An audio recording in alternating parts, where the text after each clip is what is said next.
Alright, it's time for Let's Talk Racing. We're now kicking it live across the internet. And we also got Periscope running tonight. For those that want to catch either one, you can catch the Let's Talk Racing at Talk Racing TV on Twitter. Yeah, Al, you laugh. It keeps getting... No, I don't know. I mean, more and more stuff's coming out there, I tell you. One of these days you're going to have to touch you and be able to reach out. Can we get a screen here tonight? Well, you got the remote over there, don't you? Do what? Your remote. Hit power. TV remote. Power. Let's be. Al's lucky if he gets the email going. I'm just fixing that. Put that over there. Put that right in front of you. There we go. Well, y'all do it the other way so they can see Colin Brown Racing up there. I tell you. Throw a name out there. There we go. I got a little cheap plug there, I guess. Yeah, Colin Brown Racing's in the house. There's no such thing as a cheap well, don't plug. mess up. You can't mess up Let's Talk Racing, so you're going to have to figure it out. Oh, let's see. Who we got on tonight? We've got... we're supposed to have Tab Boyd on, but he's all screwed up at Homestead right now. And let's see. Listings are going to be... We're going to have Amber Colvin. She races for D4D, runs late models. Just won her first race the other night. Got Dustin Jarrett from Eldora Racetrack, and Amber Balcaen, one of our Canadian drivers from the other side of the North America continent, so to speak. Sounds like my belt in the lineup I was going to try to get. I thought you were getting somebody. Oh, You still holding on that? Okay.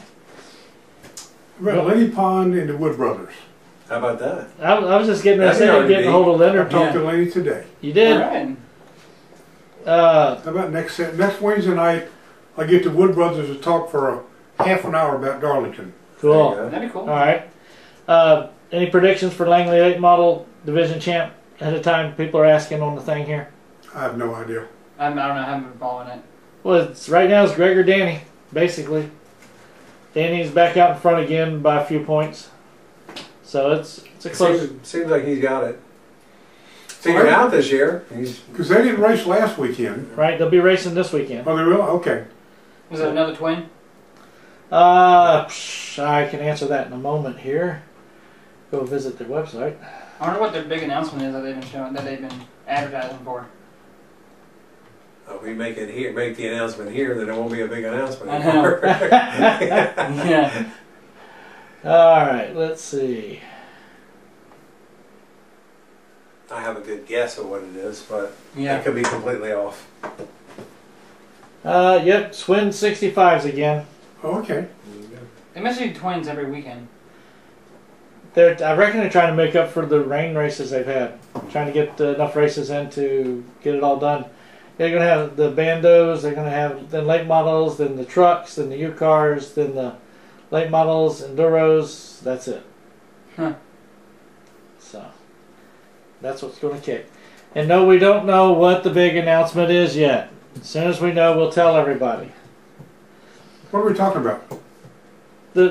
Like you said, Langley's got some big announcement they're going to be doing. So seriously, I was out of town all day Monday, Tuesday, and most of today. Probably I have no talked idea. to Chuck more often than I have this week, then, probably. Huh. I haven't talked to him at all. Every time I talk to him, he's sending me a message saying, send me a commercial. Well, yeah, he's in business too. Well, I did a bunch of work for him, so. Well, they've already they've already got their big next month country music show. Yeah. So it can't be that. No. Yeah, when he was here in person, he was talking about that show and the barbecue car show and this that was this past weekend. Yeah. So it must be something other than that. It might be naming rights. Yeah, or finally got the deal and bought the track. Finally got the deal. We can start whatever rumors we want. I hadn't thought about that one, but that could be it too. Yeah.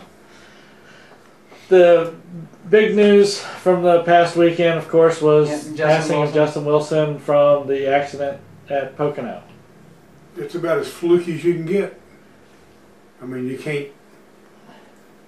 you know, you can prepare for almost anything except that. Yeah. You're a driver. What do you think? I mean, what? I mean, I think they should have gone with closed cockpits a long time ago. Probably after Dan Weldon, they probably should have gone with closed cockpits after Dan Weldon. I think so too. And I think it was just only a matter of time before something else happened. The speeds are still way too up fast. there. Way too fast. Yeah, even though it was but in his case, though, speed didn't kill him. No. 170 miles an hour hitting by an object coming at you. Maybe a little bit faster. Yeah, if it had been 100 miles an hour, would probably kill it. Yep. Something that heavy. Yeah. But, you know, I think there will obviously be, as there always is, there's always going to be a knee-jerk reaction to say, well, we got to cover the canopies, the cockpits. Yep. And the IndyCar purists like AJ and the Unsers and Rutherford and those guys will say, well, hell, we didn't have them when we were driving. You know, look how good we are. Well, in earlier days, the Indy cars had a short windshield about this tall one, didn't it? About 6 inches high in front of them. I remember seeing them. Something like that. Yeah. Well, that wouldn't have helped any either, I don't think.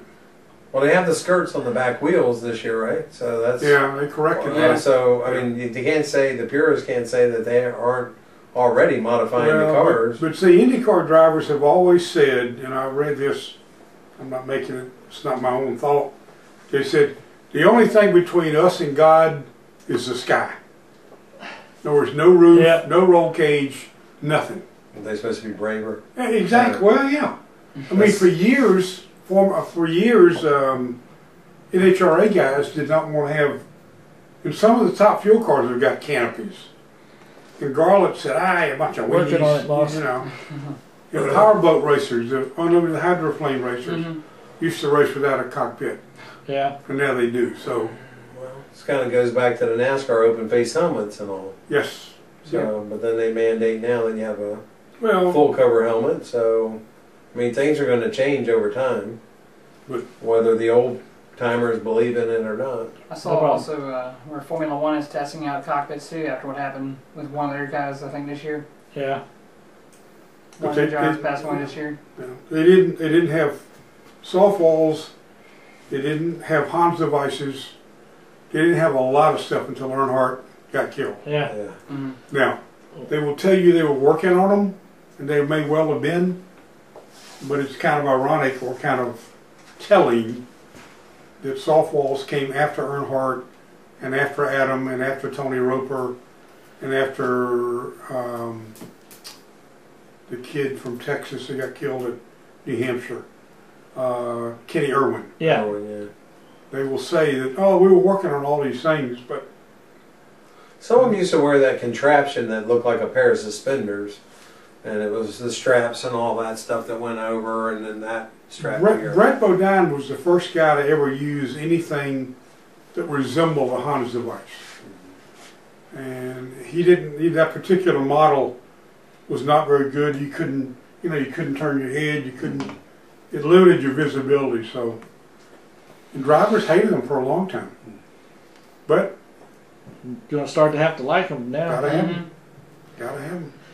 So, yeah, somebody's saying here, if you're going 180 or 80, it doesn't matter if it's 200 pound a piece of metal. When it hits your head, it's not going to be a good result, no matter what. Yeah. But and this is more than just a piece of metal. Yeah. This is a fairly large, heavy. It's like part of the rear end of the car coming off. Yeah. Well, I think what would happen if, kind of like the Daytona race with Kyle Larson, when he got in the fence and the tire flew up in the stands, what happens if an Indy car hits a loose tire and launches it up in the stands? A heavy Indy tire launches that into the stands and it hits about 10 people. Well, this happened before. They killed some people at the Speedway. They killed some people. They did kill some people in Charlotte during an IndyCar race about 10 or 12 years ago. I think they did. I think the tire got into stands in Charlotte, and I think the tire also got into stands in Indy. I mean, Scott Braden, I think, was the driver. The tire went all the way, almost to the top row. Kind of like a cannonball once it comes down. Yeah, I mean, they were lucky with Kyle Larson They were lucky with Austin Dillon. Austin Dillon. They were lucky that day with Bobby Allison at Talladega. Yeah. They were lucky when Carl Edwards got in the wall and that. Not Carl, but well, Carl did get in yeah, there. Carl did. and Ryan Brad got in there. Yeah, yeah. So you know, it's, and I'm really surprised that more open wheel sprint car wing cars. Oh my gosh, those as high as they go. Yeah, when they start bouncing, go out of the track, it's wonder they haven't gone over and going up the stand. Yeah. And what do you think would happen to NASCAR as a whole if something like that happened, where somebody accidentally hit somebody the wrong way and the car gets launched and goes flying into a grandstand full of people? Think NASCAR could handle that type Oh yeah, of publicity? I'm sure they've got catastrophic. They've probably got insurance, and they've got a whole building full of lawyers. So I don't know that it would certainly hurt them in some regards. Yeah. I know that when Joe Carver was at Langley, a driver got killed. This is early mid-70s, early 80s, mid-70s maybe. A driver got killed, and attendance immediately went up. Like the next weekend, the weekend after that, more people went out there. Hey, people get killed out here. So, you know, it's a pretty gruesome way to think of things, but that's why do people slow down and look at highway wrecks? You know, it causes traffic jams. Yeah. So, but it's a tough deal. I mean, I worried more when I watched the IndyCar wreck the other day. I worried more for the first guy. Oh yeah, the one that hit the wall. Yeah. Whose car? Yeah. You know, I didn't really see Wilson's car. Didn't notice it. Yeah. Wasn't aware that it had gotten. And I saw that it went to the inside wall, and I thought, well, it's a safer wall. It's a protected barrier. He, you know, might be all right. But I didn't know something had hit him on the helmet. So. Yeah, but the first car that hit the wall, that was pretty hard hit. Hard. And then I think Charlie Kimball was a wreck in qualifying or something like that, where he went up into the catch fence in turn 3 or 4. Mm-hmm. Got up into the catch fence.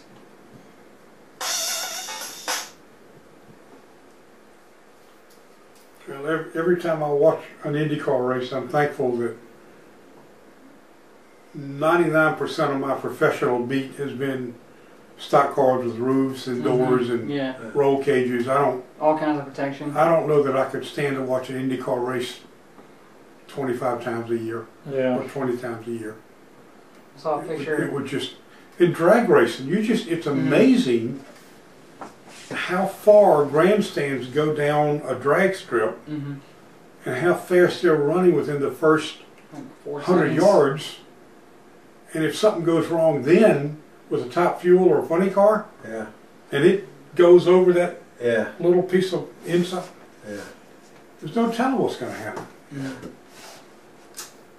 Well, the guys, the drivers for IndyCar are pretty much on edge at this point with whether IndyCar really cares about their safety or not. That they're already running tracks where they're running 3 wide, pack racing with an IndyCar. The stuff that they already have been speaking out this year saying they shouldn't be doing. I saw a picture from Pocono where on a restart, IndyCars at Pocono were going 8 wide. 8 wide, in Pocono, going into turn 1. I'm like, that's but now, just not possible. let me ask you this now. How does the sanctioning body limit that? Well, you can't, but that's it's a product of the tracks you're going to. Well, you know, there's some. They don't run 8 wide at Indy. No. Or they don't run 8 wide at road courses. It's way too narrow. So maybe you got to look at the tracks that you're going to that allow tracks for, you know, it's a wider track, Michigan or somewhere, wherever they go. You can bet your ass that the Andretti family had something to do with them going to Pocono, because they live 35 miles away. Well, I mean, you look at it, you think it's going to be a good race. You think this is very similar to the Indy track, and you think, well, this is a perfect place for the Indy cars. Long straightaways and a little banking in the turn, but not a lot. You know, you think it's going to be a good show, but maybe in the end, the track is too good for that kind of racing. I mean, and how do you make them slow down? You can restrict them. You can put plates on them. I guess there's a way they could do it. But I mean, put more weight. There's, I mean, they go 200 miles an hour, add more 8 weight. wide. Right. It's the same as they're going to go yeah. 130 miles an hour, 8 wide. So, But it's still, it gets them all bunched up together. Yeah. So I don't know. At one time, you know, until Tony George did his deal, that was a viable, strong, popular series. They sold out to Speedway. They had great crowds for qualifying. They had bump day, carburation day. They had all this stuff at Indy, you know, in the month of May back when, and it dominated the racing news. Mm-hmm. I mean, Charlotte was an afterthought, yeah. and it's just, I don't know. You know, you can't. I don't think Bruton Smith will ever let them go back to Las Vegas, where Dan Weldon got killed. Right. I don't think Eddie Gossage wants to fool with him at Texas. I think Texas is where Kenny Brack got into backstretch fence and basically peeled it down like opening a can of sardines, just peeled the fence back. Wow.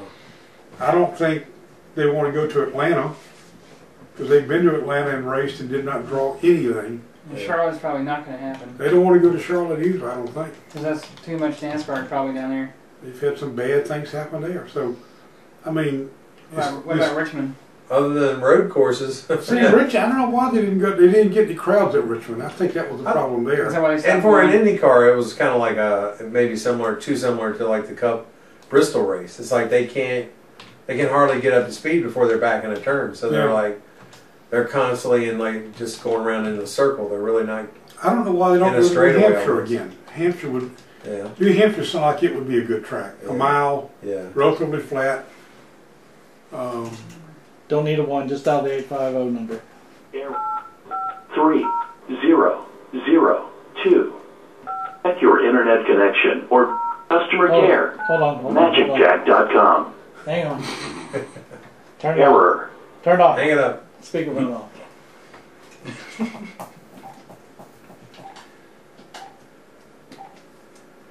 But see, they used to race. They They love to go Hang to on. Trenton. I gotta go check something. Y'all keep talking. I don't even know if Trenton's still there.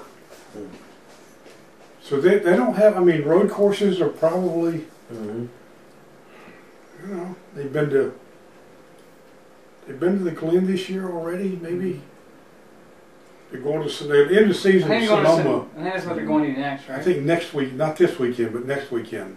That's Do the they last do race, Circuit right? of America? I don't know if they do that or not. I don't think so. I don't think Maybe so. I'd like to that's see why them go to maybe VIR. they need to substitute in a race or two at some of See, these the other problem places. with VIR would be those teams. I mean, those guys have got to have That's some money. hotels and Oh, airport and all that stuff. Yeah. They're not going to settle for a little Track in the middle of nowhere. Like you know, they're not going to settle for a Holiday Inn. Mm-hmm. Yeah.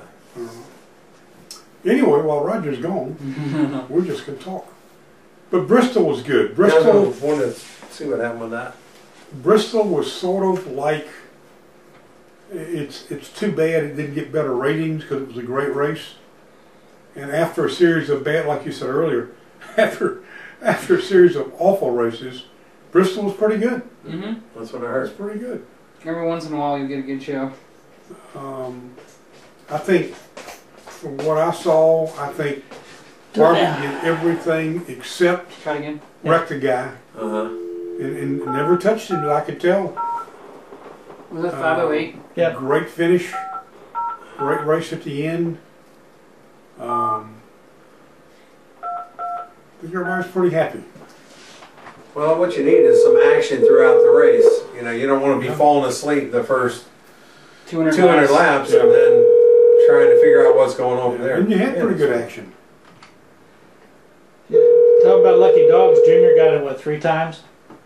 Do what? Junior got lucky dog 3 times and finished top 10 I for race. don't even want to talk about her. Not Danica, Junior. Oh, Junior? Yeah, well, yeah. Well, he's having. Hello. Amber, please. Hello. Yeah, is Amber there? Hey. Hello. Yeah, is Amber there? Amberland. Amber. Now, who is this? We must have hit the wrong number. Alright. Doing good, Colin. Hang up, Colin. I told her to try again. We're doing prank calls here on the show tonight. Oh, jeez. That's how Mandel stuff. Ask him if the refrigerator's running. Get that bitch. I can foresee an early dinner coming. Yeah. Oh. The 7:45 person, we might call that person early. Poor Amber. There you go. Let's talk racing. Hello. Hey Amber, how you doing? I'm good. How are you? Sorry about that. Somebody knocked one of the phone lines loose in the main area for the phone system, and so finally tracked it down. Go ahead and give a quick bio about yourself and your racing, and we're going to touch a little bit on your recent stuff. Okay, sounds good. Tell us about yourself. Well, I'm 21 years old. I'm initially from Tallahassee, Florida. I moved to Mooresville, North Carolina 5 years ago, and now I still live in the Mooresville, Charlotte area now. I'm a junior at UNCC, majoring in marketing. Currently, I'm racing the Southeast Limited Late Model Tour with J&J Motorsports in the 09. I have every intention of continuing up in racing and doing big things, and we're just waiting for our next available opportunity. And let's see, you've been in the D4D program as well before, correct? I was briefly a part of the D4D program. I ran their legend car for a season, then I ran a limited late model with them for about 5-6 races, I believe. However, I've never really run their late model program or their K&N program. I have run the Combine 2 years in a row. I think it was in 2012 and 2013, but nothing ever really came of that. Okay. You had something you were telling me you wanted to ask her, Colin? Oh yeah, hey Amber, this is Colin Brown, legend car driver in Virginia. So he being from Florida, and with college football season coming up, are you a Florida State fan? I am a Florida State fan, you could say that. So how do you think they'll do this year? I really couldn't tell you. I'm not enough of a football nerd to know. I just attended my first college game at the ACC Championship with FSU and Duke here in Charlotte 2 years ago. And I went to an NFL game this past semester with the Panthers. So I can now get to where I can tell you what a linebacker is, what a defensive line does, that type of stuff. But my football knowledge is not that great. I used to call the end zone the infield, and the yellow flags were cautions to me. Somehow, understandably enough, sent it back to racing terms, but Jameis Winston used to be their quarterback. I couldn't tell you anything more than that, and all of the publicity they've been getting lately for a lot of drama with the football team. So I haven't really caught up with it too much. Amber, I noticed your car number and the way that number is displayed indicates you might be a Richard Petty fan. Is that a fair assumption? Well, I am a Richard Petty fan. My dad was a die-hard Richard Petty fan. I've met Mr. Petty a couple different times, which is quite a dream come true for me, because he's like racing royalty, obviously. But that number was a number that was just on the car for J&J. That was not my number that was not chosen. My number is 01. I had been my number from Go Karts. And then this past Saturday, what I've been running for the past 2 seasons has been the 09, just because that is J&J Motorsports. That's their signature number. They like that number, so that's the number that we run. But this past, I guess it was a month ago, whenever we ran Tri-County, they had Bojangles on the car, and I guess the Bojangles and the driver who was driving that car before me picked 43, and it was just still on the car whenever I ran it. Oh, okay. Yeah. Now, you just got your first win, if I remember correctly, within the past couple of weeks, right? First win in a late model, correct. This past Saturday at Tri-County Motor Speedway, we started on the pole, led the first 21 laps, got past by, got past around, I think it was about 22, I believe. Then we passed, I think it was Hayden Humphreys, back for the lead, with 11 laps to go, and we kept it there, and, pretty big win for J&J Motorsports and for me. I mean, I've never won in the late model. We've always danced around that first place position, but never quite got it finished. So to finally find ourselves in victory lane, that was a pretty big accomplishment for us. Well, good deal. I'm glad to see you got your first late model win. Now, Yeah, appreciate it. what? So you're planning this week to get your second one, right? I'm planning on getting several more. Our next race won't be until October 10th, and I believe the one after that is October 31st. There on Halloween. So we have a little bit of a break, unfortunately, but we'll get back out there and go get them next time. You should shoot up here to Langley and kick a few laps around the track since you've been here before, at least. I run a few laps up there at Langley, and I really did enjoy it. I don't know when I'll get the opportunity to come up there and actually run a race, but I'm definitely open to that. And one of the other tracks I really wanted to get down to Greenville. I've been to several races down at Greenville taking Speedway, and I'm just looking at the track, and I feel like it's going to be so much fun. So that's another one of those tracks that are on the bucket list as well. So we're just keeping my eyes open for any available opportunities that come my way. Obviously, sponsorship is a big issue for everyone, and that's what's going to get me to the track more and more. So that's definitely our focus going into the next few weeks, is just trying to nail down a little bit more funding and seeing what we can make. Cool beans. And you say you go to UNC Charlotte? I do. Okay. A question I ask a lot of young lady drivers. Is being a race car driver in college, a woman, does it sort of, do you talk about it much? Do people ask you about it? Are they surprised that you're a race car driver? Or do they sort of accept it because it's no longer such a rarity? Well, I think going to college and being a race car driver as a female, I don't feel like that makes it male or female. Going to college and being a race car driver can be the exact same. You're gonna get the reactions from people of like, really? But in a college setting, like, yeah, we are in Charlotte where racing is huge, but in college, people come from so many different directions and all the way across the country and whatnot. So for some people, they're like, what is this? So it is cool to see the different reactions that I get, but it's not, it's about what I would expect anywhere, just going through high school. Everyone's like, really? And it's kind of cool to see friends that I've made in college come out to the racetrack that have never been to the track before, and just have the time of their life.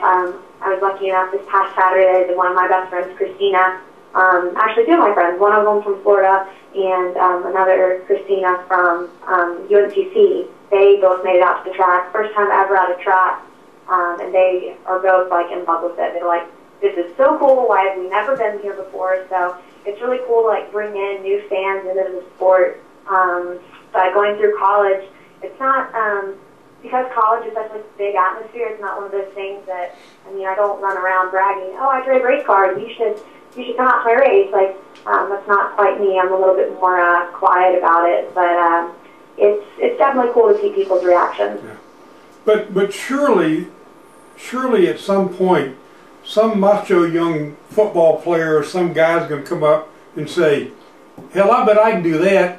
Why don't you let me drive your car? You know, I mean, do you have to defend yourself that much from those who say that, how tough can it be? You just go in circles? Yeah, you definitely get those reactions, every little while. People are like, okay, it's no big deal. You're just driving in a circle. And I'm like, okay, well, then you try it. Yeah, okay. It's so easy. Yeah. But the same to you in every sport. I just kind of brush it off, and I'm like, it's an ignorance thing. Like, if you're not around the sport, if you've never been to a race, if you've never experienced it, you're not going to really quite understand. And that's, I mean, I accept that. Like, I don't know a lot about football. I don't know a lot about, hockey, but I'm not going to down any of their players, saying they're not a sport or whatnot, but you definitely do run into the whole NASCAR is a sport thing, and I'm like, okay, just let me send you some articles on how it is a sport. But I've definitely had enough guys and girls too that are like, oh, anybody can do it. I can do it, no problem. I'm like, if you feel that, that's your opinion. But I'm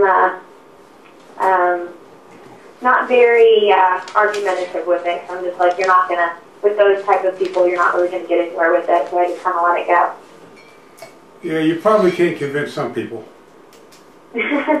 Yeah, I took the NASCAR class here at UNCG, and that's I took it online. I wish I was able to take it in class so I could actually see people's reactions, but just from discussion boards, and then we had a big group project we had to do, and meeting people. They're like, really? They didn't see it. They weren't quite expecting it. Whenever you see me walking around campus, you don't exactly expect that I'm a race car driver, but hey, can't judge a book by its cover. Okay. All right, Amber, we're going to go ahead and let you get out of here. We'll go ahead and do a quick shout out to your sponsors, and I'll get back up with you and get you back on here again some more. Okay. No, I just can't thank J&J Motorsports enough. Scott, Steve, and Virgil are really the ones that have put this all together. Break. They've given me a break that not a lot of people have been able to. Not a lot of people have been able to receive. So huge shout out to them.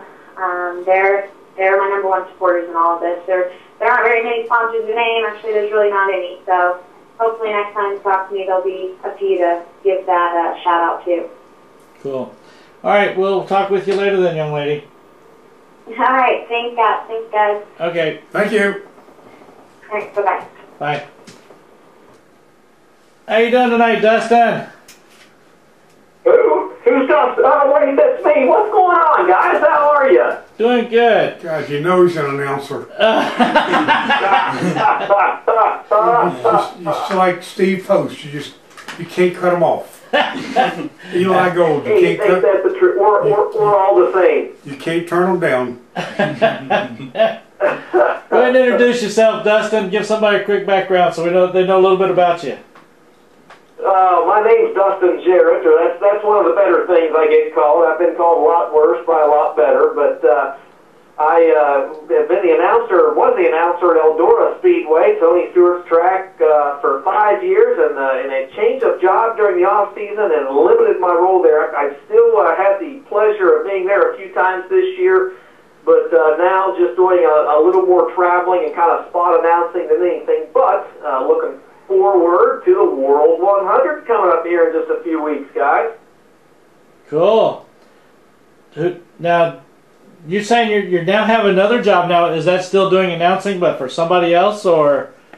Well, contrary to popular belief, as you guys probably know, announcing is not the job that puts bread on the table and clothes on the kid or anything like that. As much as we would love that to be the case, right? Oh, okay. We thought you were world, but aren't you supposed to be world famous to get that level? Well, you know something. I don't know. There have been people that have said that you earn your way to that level, and I tell them that I'm really not a good announcer. I'm just fortunate that I'm a good BSer, and that's what it takes to get to that level, I think. Now, you were talking about the World 100. So who are we talking about we should see showing up there? Oh, man. Anybody in dirt late model racing that is somebody will be there. It is the biggest dirt late model race in the world.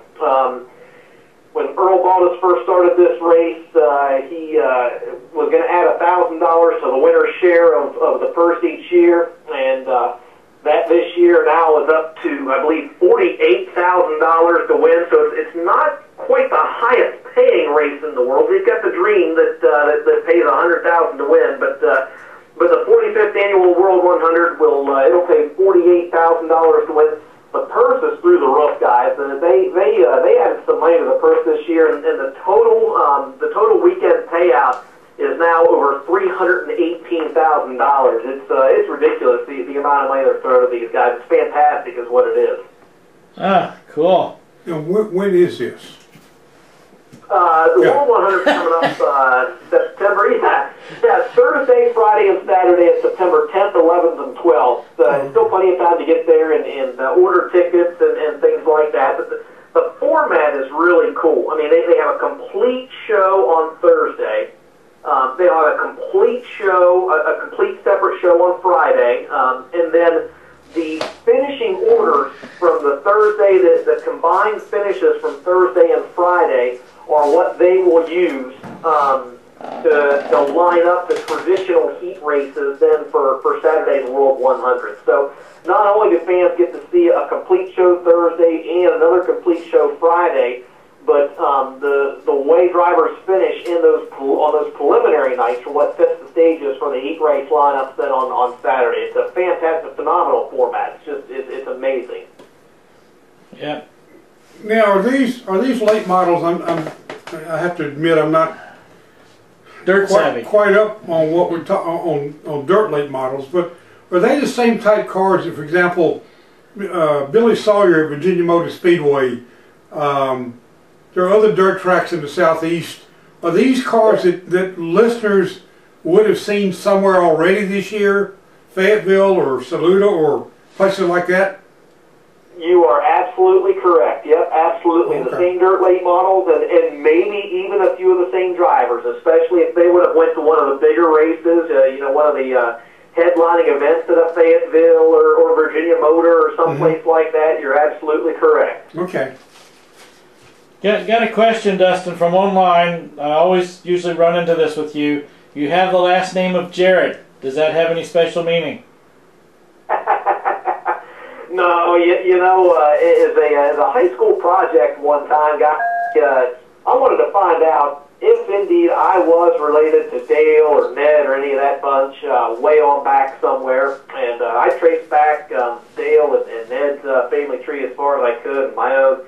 And fortunately or unfortunately, however you want to look at it, no relationship to the Jarretts that made NASCAR fame. Oh well. I'm sure they're happy to hear that. I'm going to say it's thankful for them. Yeah. Now, the World 100, I presume, the features 100 laps. You are correct. Okay. Caution laps count? They do not, no. Oh, okay. So 100 green flag lap. Okay. I mean, you've seen this before. You're the expert.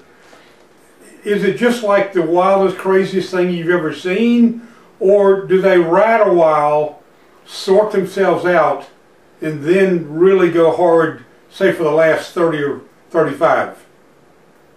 You're right on both accounts because I've seen both, and it depends on who's starting where. It depends on the track conditions, and really and truly, it depends on who's in the race. If you've got someone like a Scott Bloomquist that is starting up front, the guys are going to do everything they can to try to get out front because they know that he's going to be one of the guys, for example, to beat. In the same sense, too, we'll use the Dirt Late Model Dream as an example. That's a race that we have in June every year. It's the highest paying Dirt Late Model race in the country. It pays $100,000 to win. And you're exactly right in the sense that it's a race where, for the longest time, really and truly, guys just they log laps, and that's not to say that they aren't going 100%, but they're out there logging laps. And I usually keep the live race monitor feed on my laptop in front of me when I'm in the press box announcing this. It is certainly not out of the ordinary to see the fastest laps of the entire race turned over the course of the last 10, 15 laps or so. And that was the case this year at the Dirt Late Model Dream. It came down to Scott Bloomquist and Jonathan Davenport, and they went at it tooth and nail, and Davenport seemed like he had the race won. Bloomquist passed him on a late race restart and drove off, and it looked like Bloomquist had the race won. Sure enough, with about 4 laps to go, Davenport reeled him back in, and it looked like Davenport was going to pass him coming down to the white flag, and he didn't. A lapped car got in the way of all crazy things. A lapped car got in the way. Bloomquist drove off and won the race. But when Scott Bloomquist crossed the scales at the end of the race, he was 25 pounds light at the scales, and that handed the win over to Jonathan Davenport. Yeah, I remember that. Yeah. Got a question online. Guys want to know, does Tony Stewart ever race in those? Tony he has in the past, yes, but he hasn't run a dirt late model at Eldora in a few years. It's probably been about 3 years or so.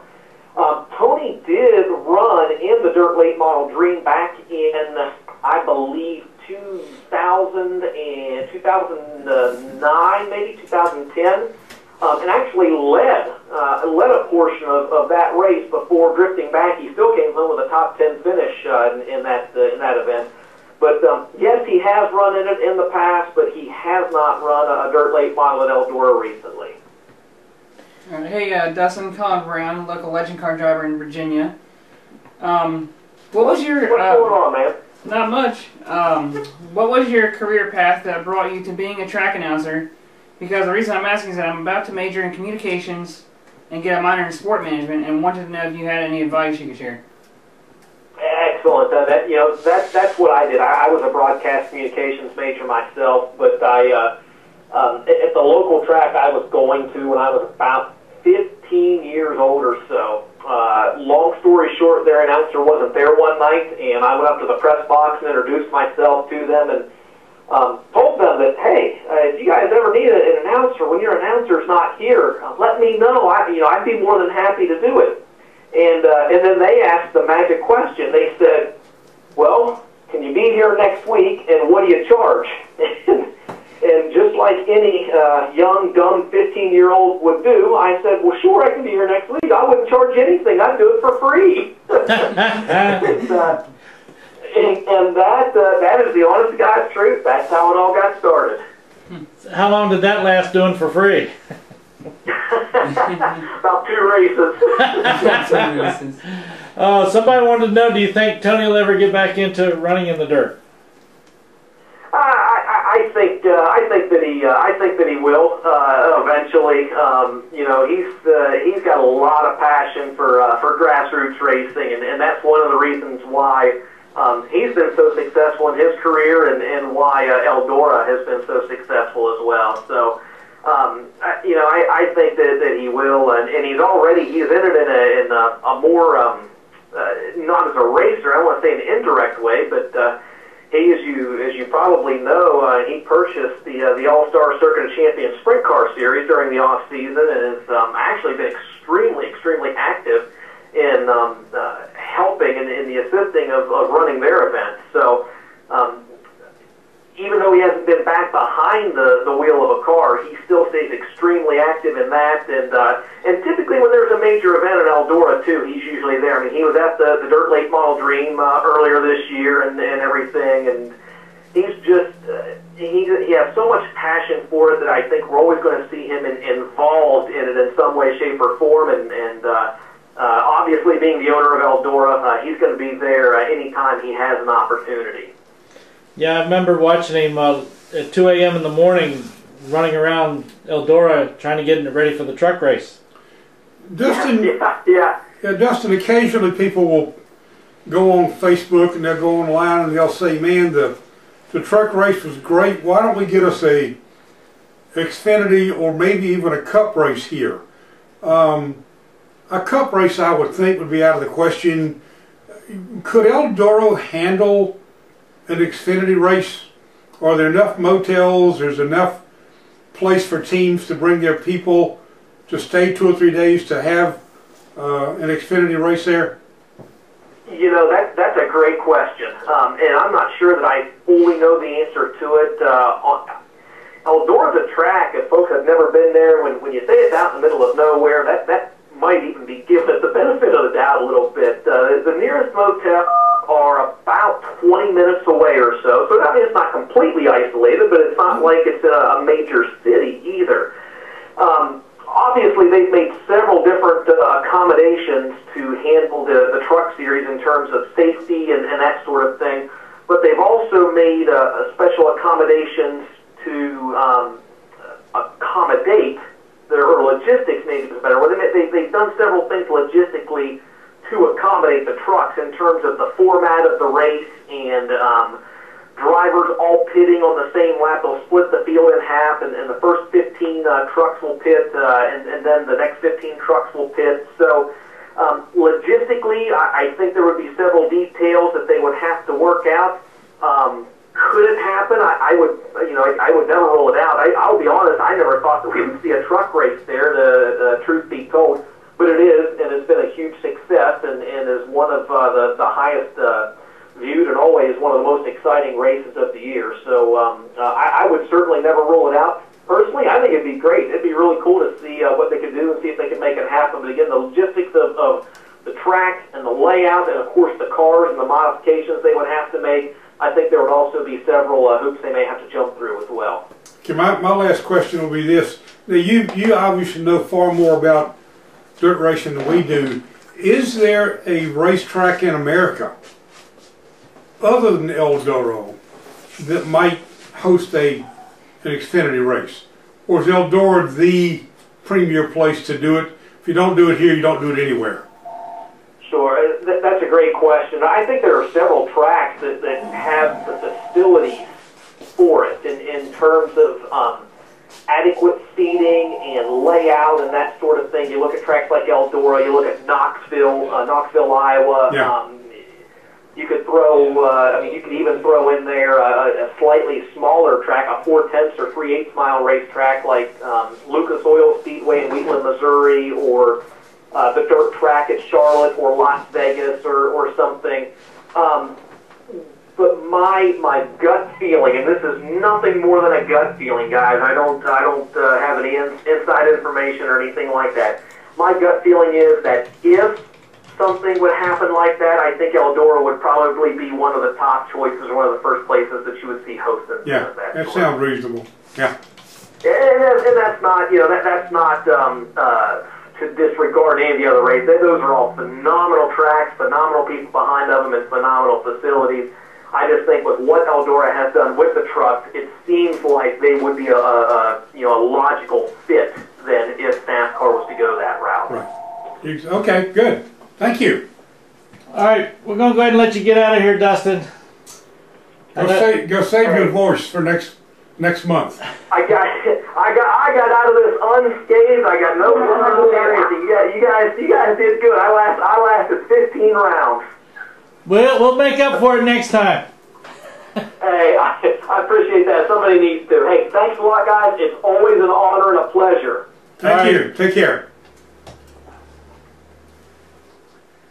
How you doing tonight, Amber? I'm doing great. How are you guys? We're having fun. We're talking racing. What more fun can you have around here? I thought we just had Amber. No. We had Amber Colvin. This is another Amber. It's a double Amber night. It's a 2 Amber night. Okay. There you go. Amber, go ahead and introduce yourself to everybody. Give us a quick bio, and so people know who you are and where you came from.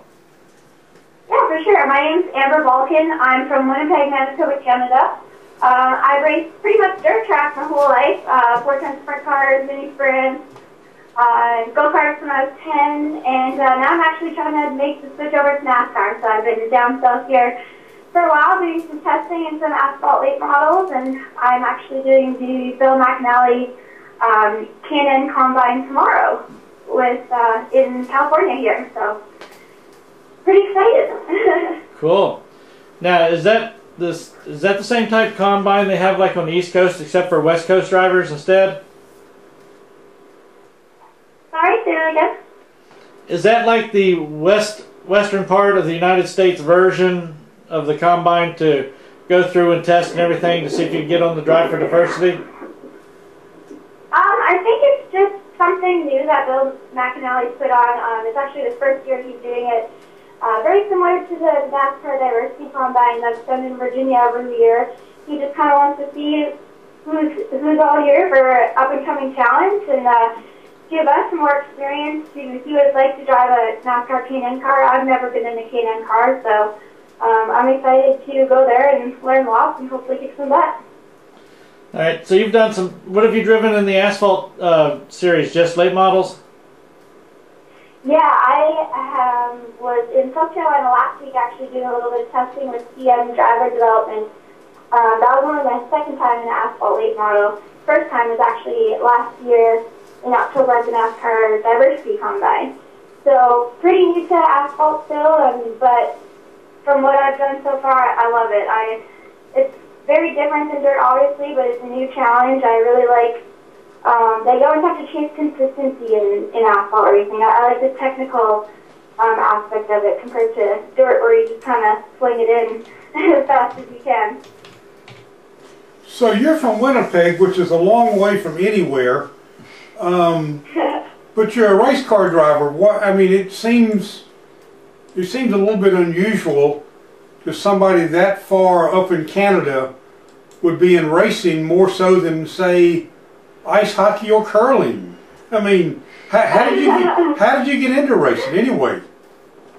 Yeah, it definitely is not very common or popular where I'm from. Actually, my mom grew up in a racing family. Her dad raced and brother raced, and my dad raced with dirt late models. So my parents met at the racetrack, and they had me, and ever since I grew up in it, I've loved it. And as I get older, I just fall more and more in love with racing.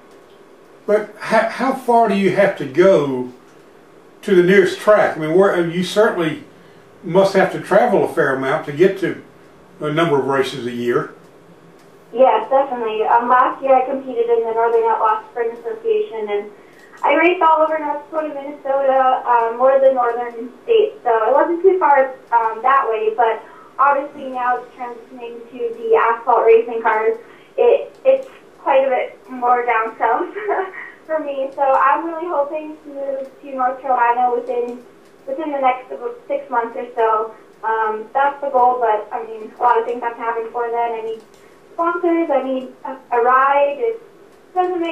America doesn't make it super easy for Canadians to come and live here, so I gotta make sure all my ducks are in a row before I can come live here. Oh, okay. Are you planning to come back in October for the Combine in Virginia?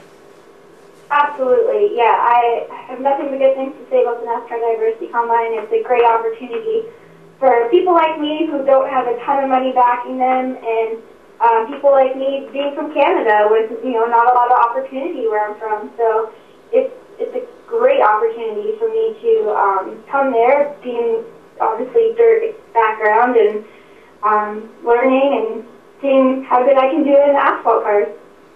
Yeah, but you were here last year though, correct?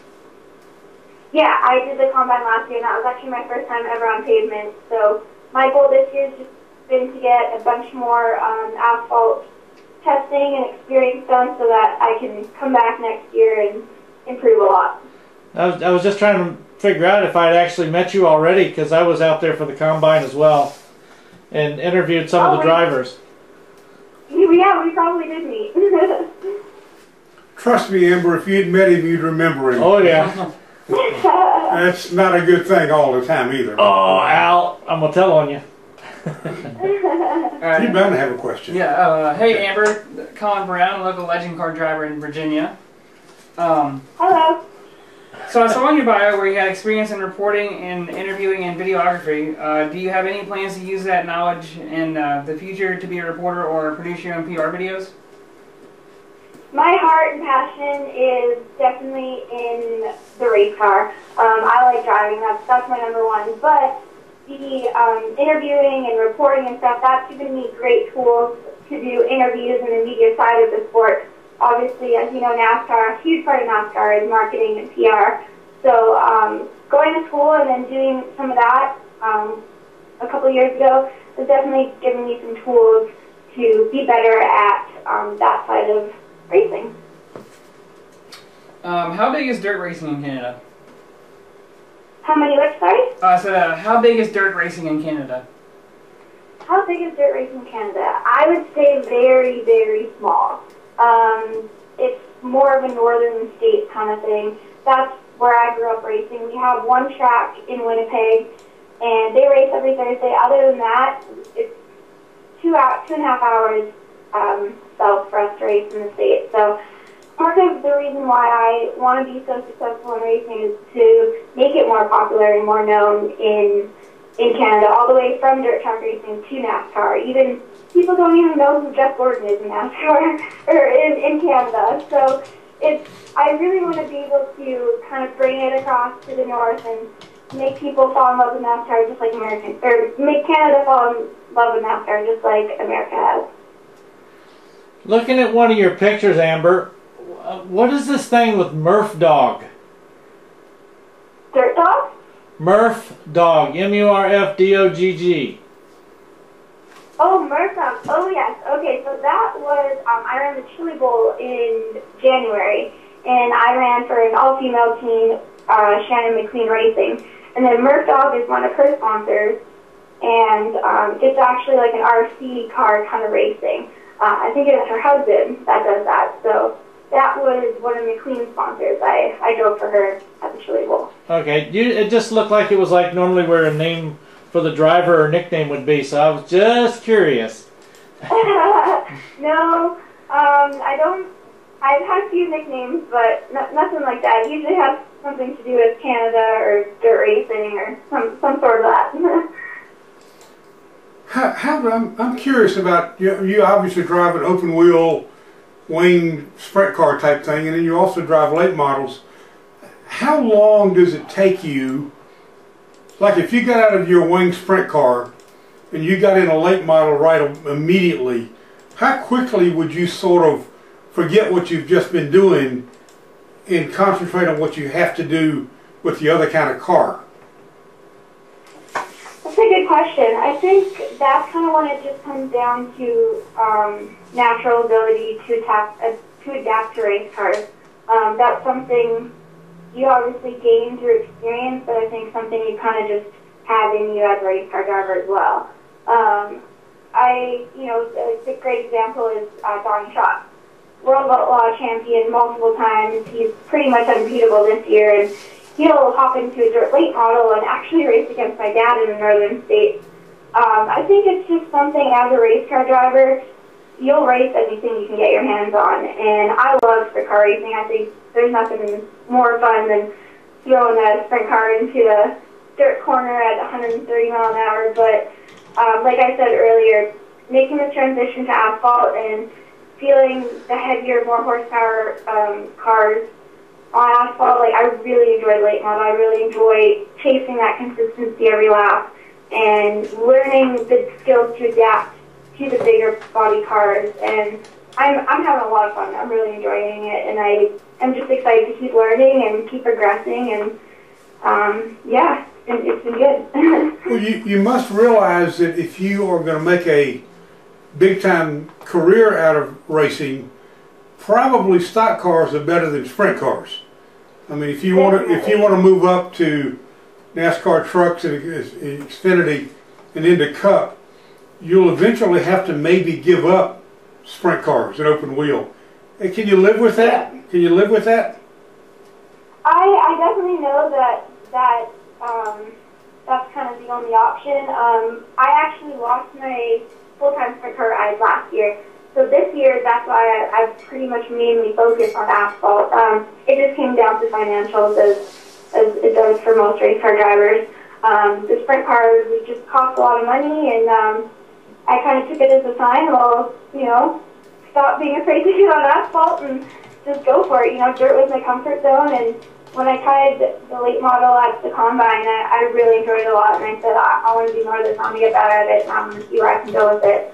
So this year, I essentially, have kind of conditioned myself on slowly giving up the dirt racing. I did a couple of late sprint races, but other than that, I've pretty much just been testing some asphalt late model cars.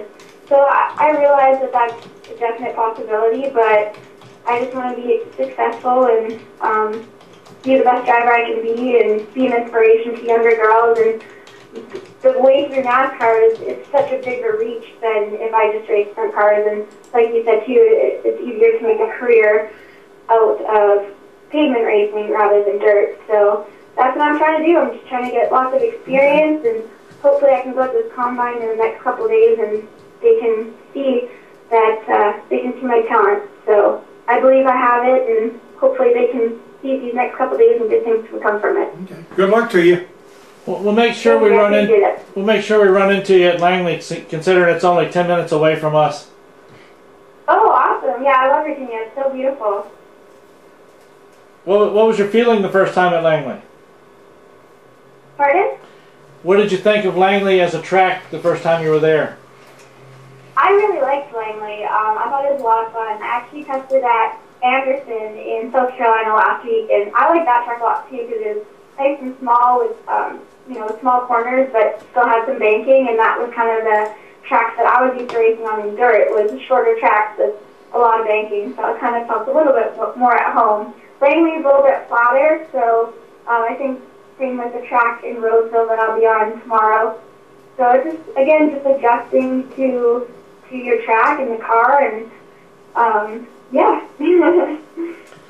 All right, well, we're going ahead and let you get out of here. Go ahead and give a shout out to your sponsors, and we'll get back up with you some more.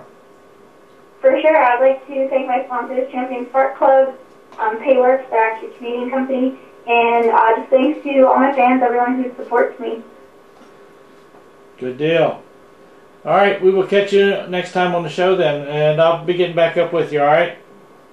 Awesome. Thanks so much for having me on the show, guys. Thank you. Good luck tomorrow. Good luck. Thank you. Appreciate it. And Al didn't ask any questions about food. No, but I've been sitting here thinking about it. He didn't bring up DP either, so that was... That's right. Anytime, that's with two female racers tonight, did not mention No, DP yeah. at all. So. DP's such a... I threw him a curve, though, when I had a second Amber on there. He goes, didn't we just talk to Amber? I knew. I think we're going to have Amber Ale with our dinner tonight. Let's see. I need to get Eric Jones and Brandon Jones back again on the same night and mess him up. Well, didn't we just have a Jones on here? We're picking on you, Al. No, I'm just waiting. Yeah, Just wait. Well, so... excuse me. Leonard Wood next week. That's going to be I exciting. didn't say Leonard. I was You said Wood. Which No, one? I You didn't said say one of Leonard. I said the Wood brothers in Lenny Pond. I can do that. But do you want to have... Well, we'll talk about it later. Okay. All right. Fun. All right. We'll catch everybody next week again on Let's Talk Racing. We're out of here.